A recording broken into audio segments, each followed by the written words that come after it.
गांव का नाम था चंदनपुर। यहाँ की गलियां और हवाएं भी भाई बहन के रिश्ते की मिठास से भरी थी। इसी गांव में रहते थे राधा और मोहन, जिन्हें गांव के लोग प्यार से चंदनपुर की जान कहते थे। राधा और मोहन का रिश्ता बचपन से ही खास था। वे हर साल रक्षा बंधन का त्योहार बड़े धूमधाम से मनाते थे। एक दिन राधा को एक पुराना पत्र मिला, जिसमें लिखा था, राधा, इस रक्षा बंधन पर तुम्हें एक अनमोल तोहफा मिलेगा। पत्र पर न तो कोई नाम था और न ही कोई पहचान। यह पत्र राधा को हैरान कर गया। उसने मोहन को यह बात बताई और दोनों ने मिलकर यह जानने का निर्णय लिया कि यह पत्र किसने भेजा है।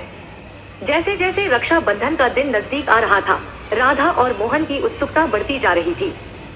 उन्होंने गांव के बुजुर्गों से भी इस बारे में बात की, पर किसी को भी इस पत्र का राज नहीं पता था।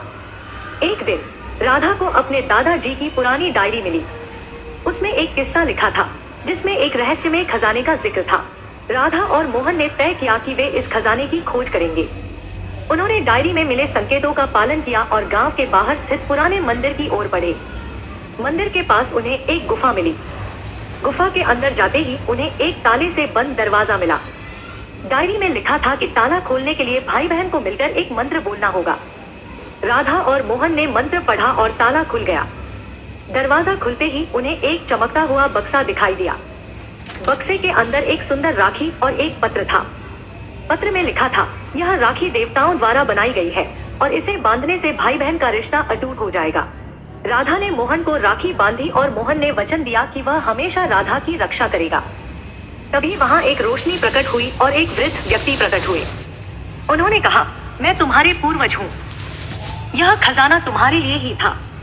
इस राखी की शक्ति से तुम्हारा रिश्ता और भी मजबूत हो जाएगा।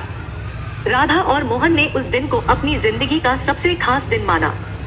उन्होंने समझा कि यह रक्षा बंधन सिर्फ एक त्योहार नहीं, बल्कि एक भावना है, जो भाई बहन के रिश्ते को और भी मजबूत बनाती है। रक्षा बंधन का दिन आया और पूरे गांव में धूमधाम से मनाया गया। राधा और मोहन ने अपनी खोज की कहानी गांव वालों को सुनाई और सबने उनकी हिम्मत की प्रशंसा की। अब हर साल जब भी रक्षा बंधन आता, राधा और मोहन उस खजाने की राखी को विशेष रूप से पहनते और अपने रिश्ते को और भी गहरा करते। समय बीतता गया और राधा और मोहन का रिश्ता और भी मजबूत होता गया। उन्होंने अपने बच्चों को भी यह कहानी सुनाई और सिखाया कि रक्षा बंधन का त्योहार सिर्फ एक धागे का बंधन नहीं है, बल्कि एक वादा है जो जीवन भर निभाना होता है। इस तरह चंदनपुर की गलियों में राधा और मोहन की कहानी एक मिसाल बन गई। हर भाई और बहन ने उनसे प्रेरणा ली और अपने रिश्ते को और भी मजबूत बनाने का संकल्प लिया। इस तरह रक्षा बंधन का त्योहार हर साल और भी खास होता गया और भाई बहन के रिश्ते की मिठास से चंदनपुर की हवाएं हमेशा महकती रहीं।